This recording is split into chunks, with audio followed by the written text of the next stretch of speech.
Hello, everybody, and welcome to the Fortress of Comic News, episode 230.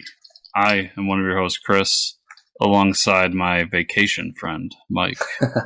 Hey, yes, I did watch Vacation Friends this weekend. Pleasantly surprised because it is like a straight to Hulu movie. It was when I saw the trailer for it, and by trailer I mean like commercial. Mm-hmm. It was the first time in a long time where like a comedy intrigued me. Where I was like, oh, this actually looks kind of funny. I want to go see this. Honestly, so we didn't even watch the trailer. All I saw was on the Hulu banner, it was like John Cena, rated R, Vacation Friends, and I was like, we gotta watch this movie. So we watched it Friday night, and I didn't even know what the plot was about, because the vacation's over 20 minutes into the movie. So I'm like, where do they go from here? What is this movie actually about?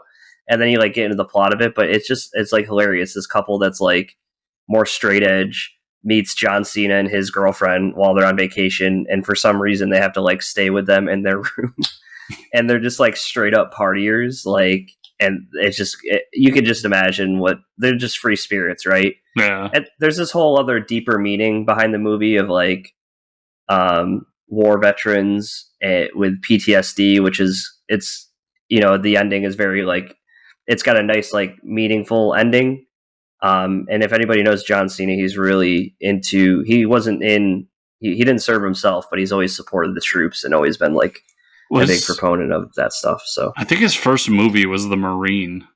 Yeah, where he played a Marine. Yeah, which I saw. Mm-hmm. Yeah. And that was always part of his WWE thing too, because he always wore camo at least. I don't watch wrestling, but dog tags and camo. But I don't know why, but he's one of those actors where I see him in a movie and I'm like, I'll watch it, and it might be mostly because he looks like a gorilla wearing a man suit. I was talking with somebody the other day. I think John Cena is the next Rock. I think he's the next guy to just take over and be everyone. Yeah. We all fall in love with him. I mean, they're both about the same age. John Cena's in his late 40s now, I think. So yeah, same background. But yeah, I think, and it's a lot of fun. If you have Hulu, check it out. Yeah, I was really surprised with it, and I mean, there was some scenes where I was laughing my ass off, straight up. Which is hard to do with a comedy. I also started another movie this weekend, and don't flame me for this. I've never watched it before. Kung Fu Panda. Never seen it. Oh, it's a Pixar movie from 2008. I think they made 3 of them. It's hilarious. Yeah. Jack Black voices the panda. Seth Rogen voices someone. There's the guy who played Jackie Chan's uncle in Jackie Chan Adventures. You know, the guy from Big Trouble in Little China. You know who I'm talking about? Oh, yeah. The sorcerer dude. You know that voice he has? You know that voice? He plays someone as well. It's just great. And there's Kung Fu in it, which is awesome. It's just an awesome Kung Fu movie. But I had to make up for not seeing Shang-Chi this weekend, so I think that's why I did it. So before we jump into all that, I've been rewatching The League. Oh yeah, because fantasy football. As soon as we're done here, I'm going to my draft. Yeah, that's right, everybody. Fantasy football draft talk. Let's do it. Hell yeah! I've been watching. That show's still good. Although there's a few jokes in there. I'm just like, whoa, that would not fly today. Oh yeah. Well, same thing with I'm actually rewatching when I'm on my lunch break from work. I can come home and eat lunch here, but I'll throw Workaholics on in the background. Yeah. Dude, early seasons of Workaholics is what the fuck are they doing, man? It's good stuff though. Yeah, that show, The League will always be one of my favorites. I mean, even those jokes that I'll say they wouldn't fly today. Fuck it, they're still funny. They are. I always the vinegar strokes joke is so funny. Or is that what it is? Yeah, vinegar strokes. Yeah. I explained that one to the girlfriend the other day. I was like, "You've never seen The League?" And then she was like, "No." And I'm like, "Well, I guess that makes sense because it's really just it's a show built for sports fans, and predominantly sports fans are dudes." It's funny. I think it's a real dude show, and I mean that in the way of all the relationships in that show are similar to the relationships I have with other guys, ragging on each other. but I've gotten non-sports fans into it. Oh, yeah. But I've only gotten one woman into it, and ironically, it's my girlfriend. You know, it's funny. I've met some people, like, I would say that about the was it Letterkenny? Yeah, Letterkenny is more of a dude show, but I've actually met some women that love that show. So yeah, that one transcends, because I just recently got into it too, and people around work have been like, "Oh, I love that show." Yeah, it's just a fucking funny show. We do have a little bit of news. So DC Fandome is the Jersey Shore DC Universe crossover is back. yo Fandome. I guess they're sticking with the name. It's been 2 years now, Chris. That's our second year of this shit. Make fun of it for the next 20. So yeah, it's happening on October 16th. The DC Comics centric presentation. We get new trailers, more info on video games, and the Batman is confirmed to get a new trailer. So also, I found a little leak online, or I might have heard something from someone, but I have a list here of other stuff they're going to talk about at DC Fandome. Chris hasn't seen this, so I just want to run through what we're going to get, and just see what he thinks. So possibly going to get. Yeah. But also, I will say, DC Fandome last year, we only got one trailer, and that was Suicide Squad, right? It was like a sizzle reel. We got the Batman trailer. Remember, we got that first drop? Yeah, that first Batman trailer. Okay, then that makes sense. And that's when they announced the video, or they showed more of the video games. The Suicide Squad video game was announced. Yeah. That was already a year ago? Holy shit. Yeah. Wow. That was supposed to be out by now. Fucking COVID. Fucking COVID. Okay. Warner Brothers Pictures will showcase 6 titles. Okay. Exclusive trailer for the Batman. New content from DC League of Super Pets. I'm down for that. I think that movie's gonna be really fun. Yeah. A first look at Black Adam. Last year they did that whole digital bullshit. I want to see more on Black Adam. I'm interested in this. So a sneak peek at the Flash. I mean, until that's one of those things. Until it's in my hands, it doesn't exist. Which I think is going to be like a behind the scenes look at Aquaman, and I think they just started shooting. So I mean, Jason Momoa just posted his new suit online. Did you see it? Yeah, not a fan. Yeah, so you took the only cool thing about Aquaman and distinguishing, to separate him from everybody else, and you took all the color out of his suit and made him Black Manta. Like, what are you guys doing? I would be okay if they got rid of the suit, like maybe made it something that he wears once in a while. Because even in the comics recently, he basically wears jeans and just is a buff dude with tattoos. Right. And you could do that with Momoa, but that suit, okay, you're really digging into my problem with DC. Like, let's take one of the most colorful characters and make them all black. Mm-hmm. And then he's going to fight a guy in a giant black suit. So it makes no sense. But yeah. And then behind the scenes look at Aquaman and Shazam: Fury of the Gods behind the scenes look. I'm excited for that movie. I want to see. And then you have Warner Brothers Television is going to offer a look at new seasons: Batwoman, The Flash, Superman, Lois, Sweet Tooth, a farewell tribute to Supergirl as it goes into its last season. A first look at the new drama Naomi, and then a sneak peek at an upcoming episode of DC's Stargirl.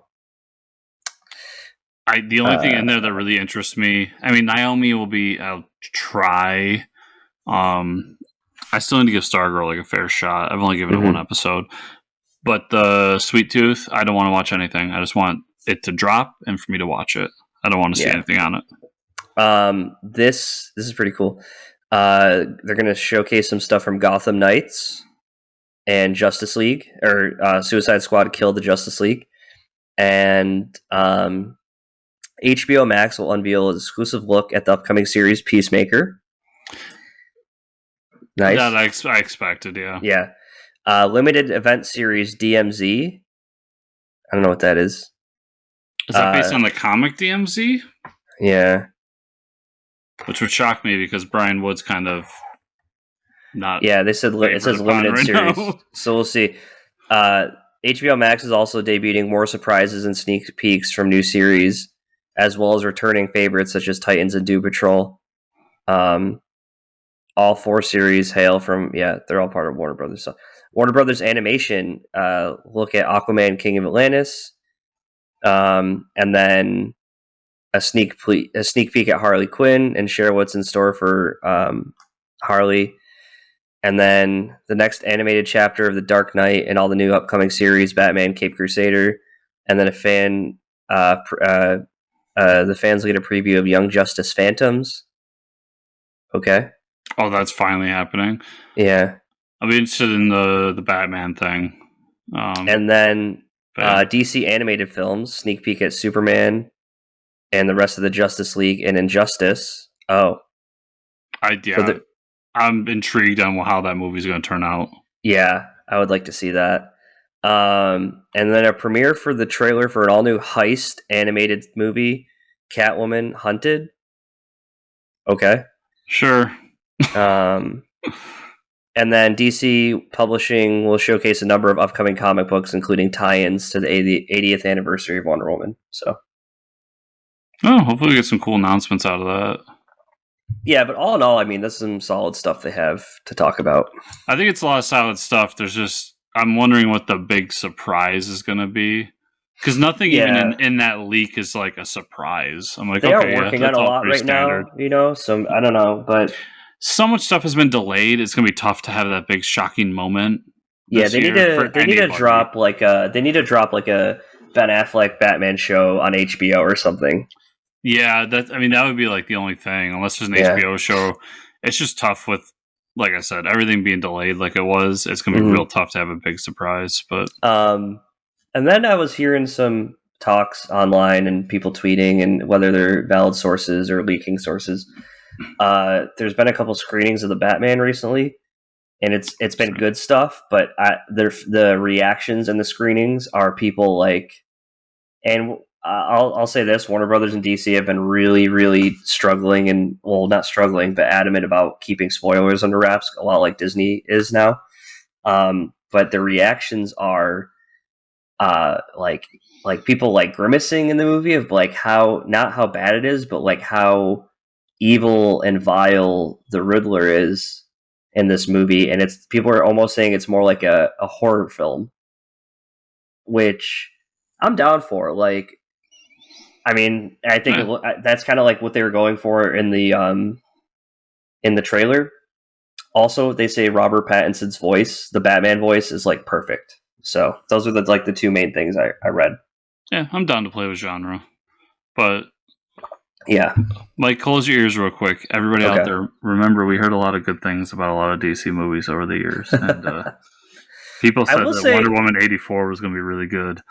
Yeah, that one kind of fell apart. But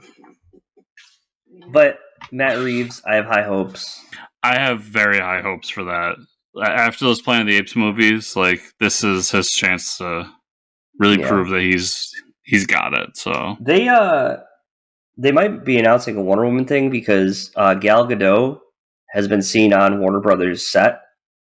And this week people are thinking they're filming clips for like interviews for the DC Fandome stuff. So I don't really know what she would have to talk about besides like a new movie. I don't know. But I mean, I've been seeing ads for like the Snyder Cut DVD release. Oh, okay. Maybe that. I don't know, but who knows? We'll see. But yeah, all in all, maybe she's in Flash. Maybe it was a Wonder Woman animated show or something I also had heard about. That would be cool if she was voicing Wonder Woman. I'd be down for that. Yeah.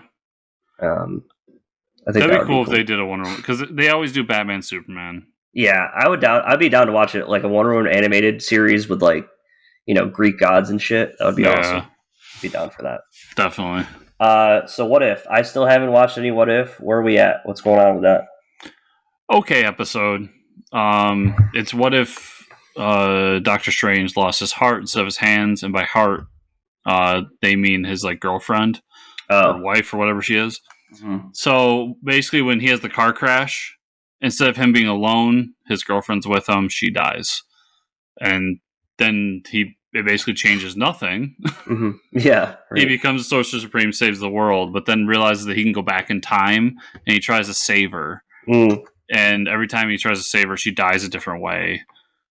And that's when he finds out that like that's a pinnacle moment in time. It can't be changed no matter what. And it drives him to become evil. So in terms of like the what if, I thought it was the most on brand. Right.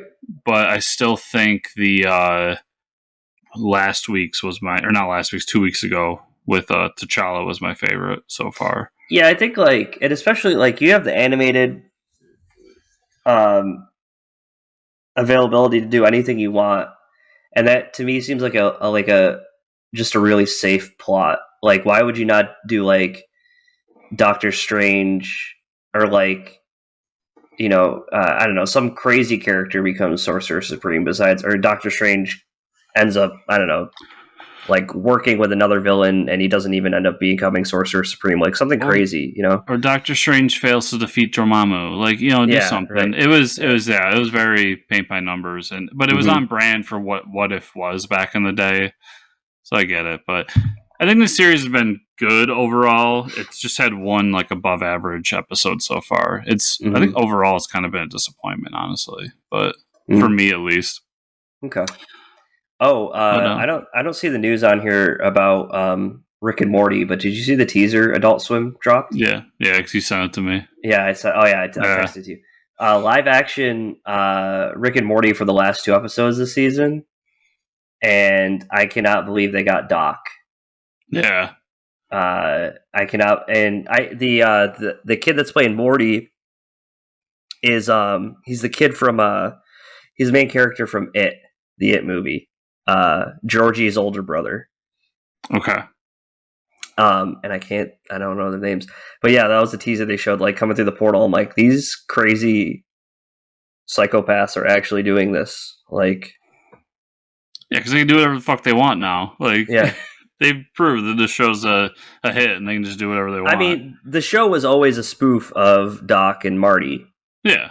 Rick and Morty, Doc and Marty. Like, come on. But like to actually get they'll never get Michael J. Fox back, but I can't, like, the fact that like Doc even knows Christopher Lloyd, sorry, I keep saying Doc. Christopher Lloyd even knows that Rick and Morty is a thing and it's on his radar, you know, like there's a world where he's acknowledging and he's part of Rick and Morty. I think that's just fucking awesome. Like, yeah, I think he's aware of it and he's just like, yeah, I'll do it.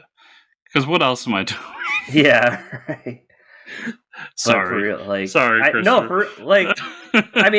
mean, he doesn't need to do anything. Like, it's like Mark Hamill, right? Does Mark Hamill need to do anything else for the rest of his life? Probably not. He's at that age, like, and Christopher Lloyd's probably just chill. I mean, Christopher Lloyd's fairly older, I think, but oh yeah, he's significantly older, but yeah, it's cool. I'll be interested when I get around to watching. Yeah, I'm not a week to week Rick and Morty. Yeah, I'm some episodes behind, but okay, so don't spoil too much for me. But Shang-Chi, I've seen so many good things, so I'm curious what you say. So I'm personally more interested in your opinion because you're more the kung fu guy. But yeah, I thought it was really good. I'm sure I'll love it. It mixes that kung fu with like the Marvel style superhero movie. Enjoyed everything about it. Special effects. I thought the fight scenes were cool. That's mostly what I wanted to talk to you about personally, because I'm like, I don't know. I thought the fight scenes were good, but I've said that before, and you're just like, no, they're trash. I'm a little spoiled, like when you watch certain movies, but I'm sure these will be great. So I'm gonna spoil one thing. Okay. And it's more a plot for the overall MCU, but the mid-credit sequence. We get to see Bruce Banner. Not the Hulk. Bruce Banner, which I thought was a big deal because last we saw Hulk, he was Professor Hulk and he mixed the two, and we don't know if he could transform back or not. Right. But the assumption was that he couldn't. So that's, I think, a big change that we need to discuss later on in the movie. And they also kind of set up the Illuminati, which I thought was really cool. And it centers around Shang-Chi and the rings. Oh, nice. My biggest gripe with the movie, honestly, was this one part. So they go back to the mountains. Yep. And Shang-Chi's dad, Ra's al Ghul, introduces him to the League of Assassins. Yep. And I'm really confused on why Ben Roethlisberger is there with one arm and a sword attached. He's the only white guy in the whole goddamn movie. Wait, is it really Ben Roethlisberger? No, but it looks just like Ben Roethlisberger. Oh, okay. It's a giant white guy with a beard, Ben Roethlisberger. Uh-huh. He just stood out the whole movie to me. I kept looking at him like, why are you here? Because everybody else is like Chinese or some sort of Asian. Right. And they even make a point to say that Shang-Chi or Shang-Chi is Chinese in the movie. Right. Also, I will, for now on, call him Sean-Chi. Because his American... Is that how it's pronounced? So his American name is Sean.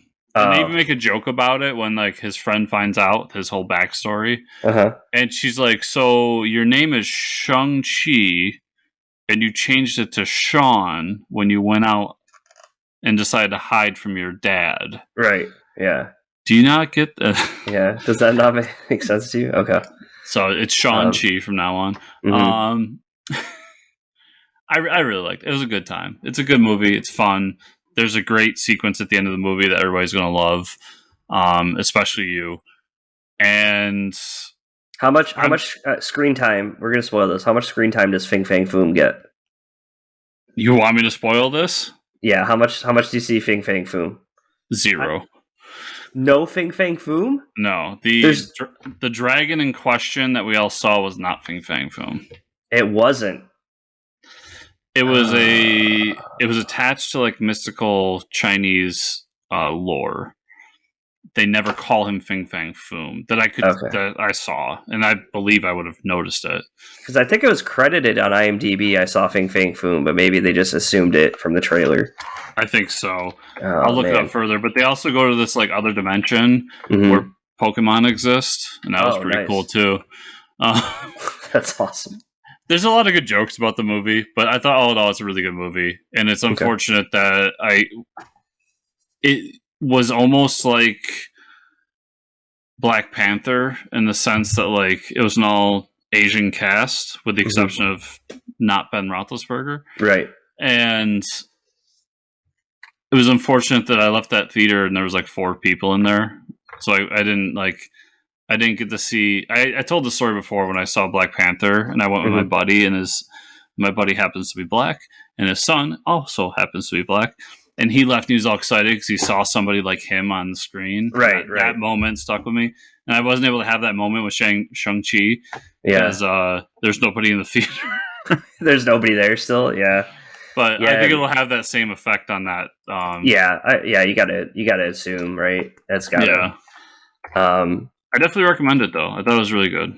Awesome. I cannot wait to see it. We do have an interview today, everybody. I forgot to announce that at the beginning of the show.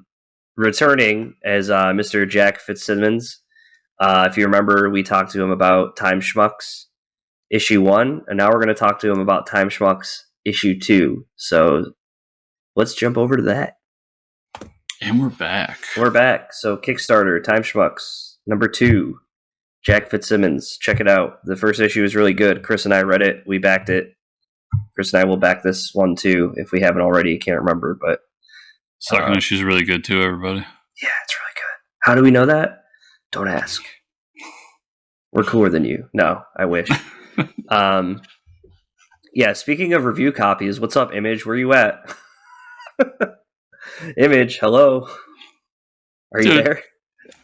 People are backing me up on that one too. Yeah, I know. It's crazy.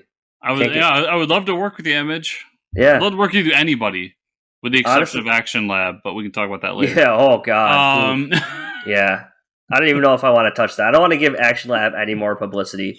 I will say this though: it's not surprising to me. The comic book publisher that publishes Zombie Tramp is a piece of shit. You know what I mean? Is that what they? Oh yeah, that's the publisher of Zombie Tramp, dude. Like it was right there in front of our eyes, and we just never saw it. Yeah, there's one. So let's just talk about it now. Yeah. There was a bunch of stories that came out about this, Mm-hmm. And obviously you read a bunch of them. I read a bunch how of you're them. talking. Yeah. And there was one that really stuck with me, and it was about a guy. He posted about his friend who had a book that was supposed to come out by these people. Now, most of these stories you hear are like people didn't get paid or books didn't come out, and so they're just shitty business practices. Yep. This one, that all happened, but this particular person was already on the edge and hasn't been seen since the day he got screwed by Action Labs. Right. So all of his friends presume that he's dead because he was already suicidal. That fucking killed me when I read that story. I almost broke down because A, I can connect with that story for obvious reasons, but also just like, fuck you. What? Like, right. It came to that. Yeah, and not only that. So I read that story as well, where this person who definitely had needed help and was really excited about publishing their work. Action Labs pulled the book, never told them, and then 6 months later, after this person went missing, they published the book. Yeah, right. Under I don't know, it was under a new title or same title, but they used the work like that. That was the crazy part to me. Yeah, and this all started because they basically disappeared for the last year on social media, and then all of a sudden they reappear because they've got Ringo nominations and all this. Right. And I'll say I'm not going to name names, but I know a few people who've worked with them, and I reached out to them, and they didn't have these experiences. Right. But it's something that, not to get too much in the weeds, but I said about like the Cosby situation. When it's 1 or 2, it's like, okay, maybe. When it's 9, 10, 20, 30, you're guilty. Right. I'm sorry. Like at that point, like I believe everybody that's going on without any hesitation. And that's how I feel about this. Like there's enough bad that I'm like, they're pieces of shit. And maybe a few people got by without getting screwed, and good for them. But yeah, I didn't buy any Action Lab to begin with, so I guess they're not losing anything for me. I haven't bought an Action Lab book in probably 5+ years, so I couldn't believe that when it happened. But yeah, but Vault Comics, love to work with you guys, We're already working with some other people, but yeah, I guess we'll just jump into the comic news after that. Don't give Action Labs your money, give it to someone other like better, and another publisher like Vault or Ahoy, maybe. Ahoy's pretty awesome. Yeah. Aftershock. Marvel has announced their tentpole event comics for the next couple of months, MCU style. The series, as follows, is in order of release. So, kind of like they do with the movie schedule, we have a comics release. Yeah. So anyone that remembers like the MCU like timeline thing, they did that just with comics. I think that's a pretty cool setup. It gets people excited. It was fun. It was. And the announcements were fun, too.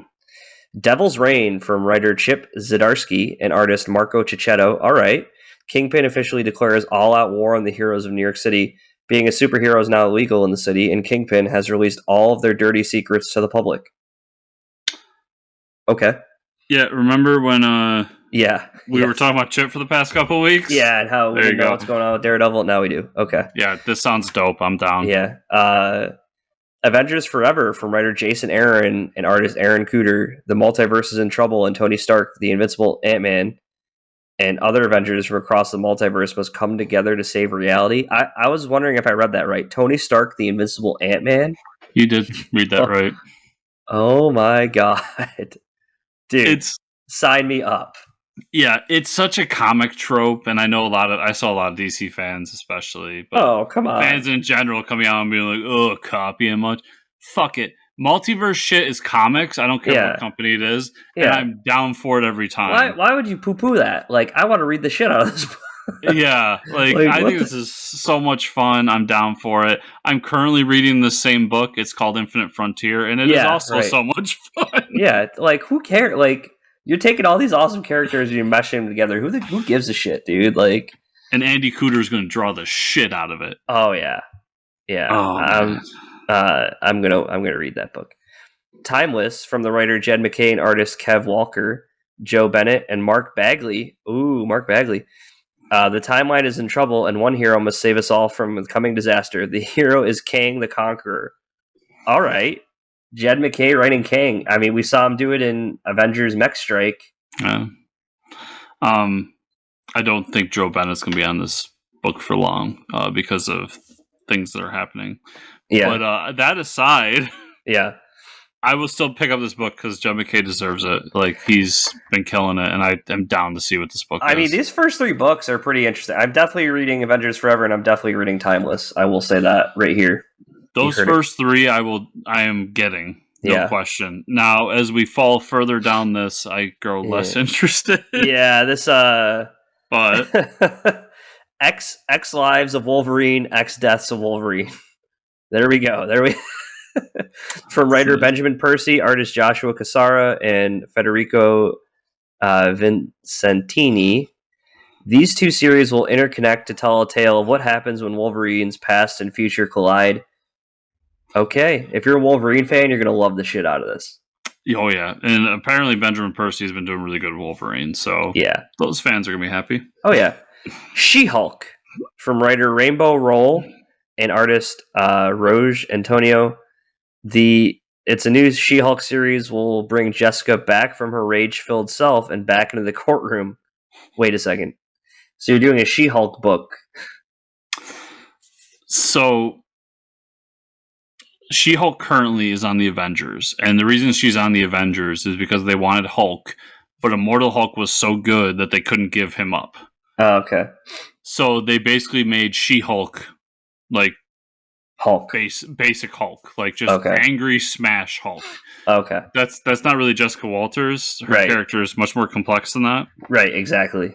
So I'm guessing she's off the Avengers, and she's going to be, and this is just in time for her TV show as well. Yeah, I was going to say, they're like, oh shit, we have a TV show coming up, and she's not just going to smash things. So I'm actually, this one sounds cool. Fantastic Four Reckoning War, it rhymes, from writer Dan Slott and artist Carlo Pacheco. Spinning out of the original Secret War, this tale will bring back the reality and force the Marvel Universe to face its day of reckoning. I think that's cool. I like Fantastic Four. Yeah, I'm not much of a Dan Slott guy, but I'm going to try. I don't know if I've read enough. And then this one doesn't have a creative team, but apparently they thought I didn't need one because it's so interesting. Moon Girl and Devil Dinosaur with no announced creative team. This all-new series will be a team-up, like Marvel team-up, that will shake the Marvel Universe. Is that a joke because things shake when T-Rexes walk? I don't know. It's... I mean, Devil Dinosaur is cool, but it's not a character that can hold up for his own series, I feel like. Well, Moon Girl and Devil Dinosaur have had their own series together before. That's they have? Okay. I don't even know who Moon Girl is. I think they have a cartoon coming or something. They have something coming, and that's why they're getting another book. Not for me, but people love him. Mm-hmm. And I mean, Devil Dinosaur is cool. I always like him popping up, but Moon Girl, like, she's really cool. I'll talk about her later, actually. She's really cool as a side character. I could never get into her solo books.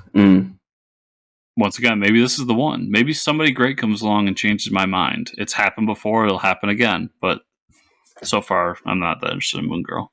Yeah, we'll have to see. Wow. And with that, I guess we'll talk about what we read this week.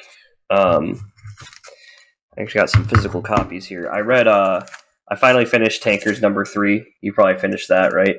Yeah. That was a good ending. You know, they get trapped in the past and decide to just kill more dinosaurs because they can't. They went further than when they stopped the meteor. And then I have 2 that I haven't read yet. I got Pirate Queen and I have Monster Kill Squad, which we talked about last week, but I don't know if you read those yet.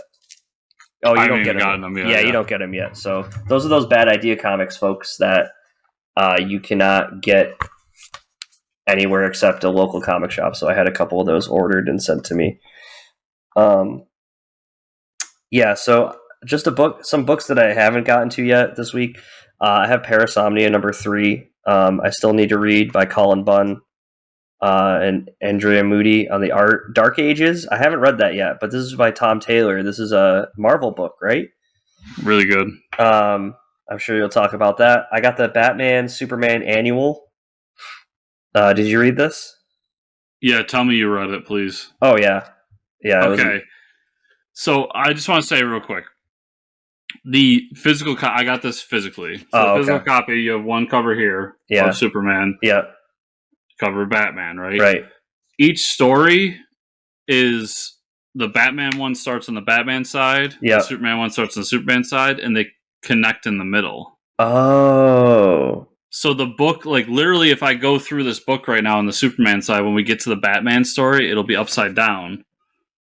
Because it starts over there. That's why the film reel thing flips. I was wondering that in the digital version, like, why does that flip like that? I was wondering. So when you get to the middle, there's the 2-page spread of the film reel coming together. Yeah, right, yeah. And I was wondering how they did that in the digital version, because that was very unique. It's just one story, 2 stories. At least the digital one I have.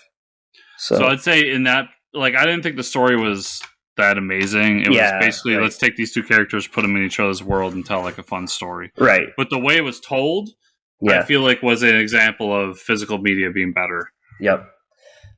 Spider-Man Life Story Annual. Chris talked about that last week, but I finally got around to reading it. I liked it. It was good. Superman, Son of Kal-El. Oh no, I talked about that last week. The OZ. I finally read the first issue. Fucking awesome. David Pepose was on the show last week. Hopefully everybody heard him. 2 weeks ago. 2 weeks ago. This book is so good. I can't believe I hadn't read it yet. Still on Kickstarter, depending on when you listen to this, but I believe it's still on Kickstarter. Chris pointed out to me that there is a Suicide Squad digital first King Shark book. So I caught up on that. I'm 3 issues in, and I even tweeted I had to tweet at Tim Seeley about it because there's like this tournament of champions. If everybody knows like the Parliament of Green, the Parliament of Red, the King Shark is supposed to be the champion of the Red, which is like the Parliament of everything primal in life. And there's this big battle happening in another plane of existence where the Red and like the Green are. And King Shark is like battling it out. But there was a quote from the book where it was like they're explaining the tournament. And it's like Mortal Kombat but with furries. And I tweeted that at Tim Seeley. He like retweeted and stuff. It was pretty hilarious. But that book is so enjoyable just because I love King Shark, and it's pretty great. DC is having a huge Labor Day sale on Comixology, by the way. So I picked up some nice trades. Like Justice League, Power Rangers. I didn't know that was a crossover event, but Tom Taylor wrote that. Oh yeah, it's really good. And then the last book I got around to reading this week was there's a bunch of Aquaman trades on sale that I bought. I haven't gotten to yet. Geiger. This is the end of Geiger Volume 1. And so we kind of get a time jump. This is someone telling a story of like how Geiger left off with the king. And so he gets the kids away from trouble at the government facility. He gets them to a safe zone where they can get help. And then he leaves because he knows that the king won't stop chasing him. And so when the king shows up with all his guards that he tells him to bring, Geiger takes off like his suit and blows himself up and kills them all. And at the end of the book, they're like, was that the end of him? And he goes, no, that's his story is just beginning. And so like we get the time jump, and then we see these people discussing back in Las Vegas, like the queen whose son was killed is there talking with some other people from other kingdoms. And then someone from the army shows up, the general, and says that we're gonna, they want to go after Geiger. The military wants Geiger now, and these people that want the western part of I don't know. They want the West, they said. So maybe the West Coast. But the general that shows up at the end, I don't remember this character. Are you reading this? Yeah. Do you know who that is? Is that supposed to be someone iconic? On the last page? Yeah. I was under the impression that was the little girl that Geiger saved. I was thinking that too because her head was shaved. Yeah, and it was the time jump was enough where I figured maybe she grew up. Okay. Yeah. Yeah, they don't actually say that, and you can't see the last name on the suit, but I think it is the little girl that he saves is now the general of the military. Yeah. So that's a pretty cool story. Like, why does she want to go after him? And and then on the last couple of pages, there's a poster for, was it Junkyard Joe? Apparently, there's a new comic coming out. I didn't see that. And he gives a little timeline as well of the unnamed. And I'm thinking that this is the timeline of his like independent comic world. Okay. Because if you look on it, it has 1776. The red coat becomes immortal. Yep. And then there's like a bunch of other things throughout time. Yeah, because that's how the issue starts off, with them talking about these throughout time. There's been these like champions.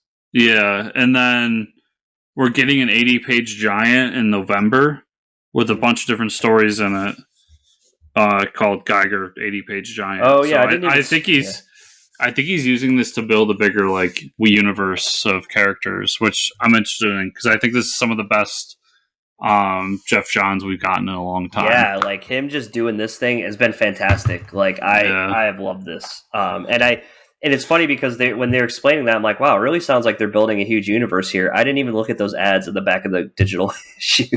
Yeah, I was digging into them because especially the Junkyard Joe one is Gary Frank's doing the art for it. Yeah. So I'm like, oh yeah, I'm down for this. More Gary Frank. But what did you have this week, Chris? So we'll talk about Dark Ages first. Dark Ages #1, which was basically a setup. Moon Girl and Devil Dinosaur are the ones that kind of discover what's going on as these like earthquakes are happening throughout the world. Mm-hmm. And it's destroying different parts of the world, but it's starting to affect New York City.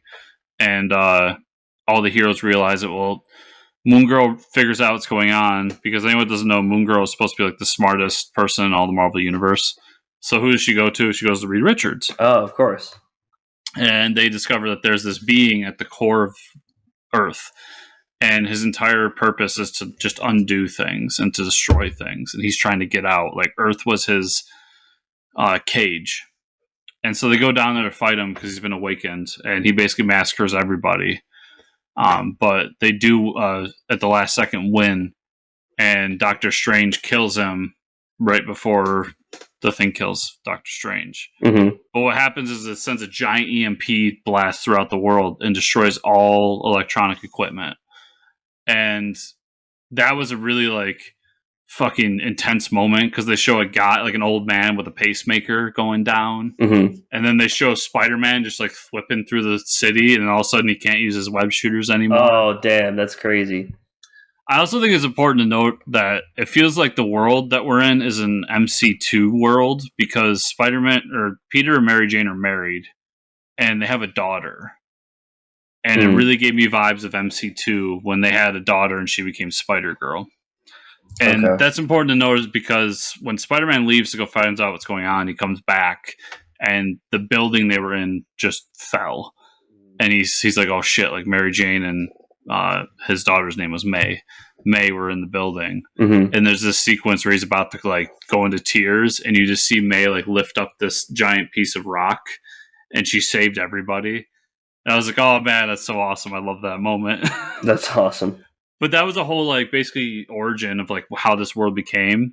And then we get Peter sitting around a fire 7 years later. And he's like, that's like what happened. That's how we are where we are today. And it sets up basically what the next issue is going to be. And we get an image of Apocalypse coming with his 4 horsemen. Mm. But there was like 6 horsemen. Okay. And one of them was Iron Man. One of them's Beast. Oh, like right. It was pretty intense. And I think all in all, he created a really cool world. And I really want to like move forward with this series. It was a really good first issue. They're like, can you do the Injustice thing or the Injustice thing with if you do Marvel. Everything you do at DC just here. For Marvel, yeah. I saw that it came out. I was like, oh shit, I will read this though. Yeah, sure. It's really good. Yeah. Quick shout out, didn't get a chance to read it, but my copy of Voodoo Nations #2 came. Nice. Avengers #48 is all about Gorilla Man. Okay. As he tries to like put together what he did to She-Hulk to hand her over to the Russians and do all this crazy shit. Mm-hmm. And we kind of get it reintroduced to who Gorilla Man is. And anyone doesn't know, if you kill Gorilla Man, you become immortal. But what you don't realize is you become Gorilla Man.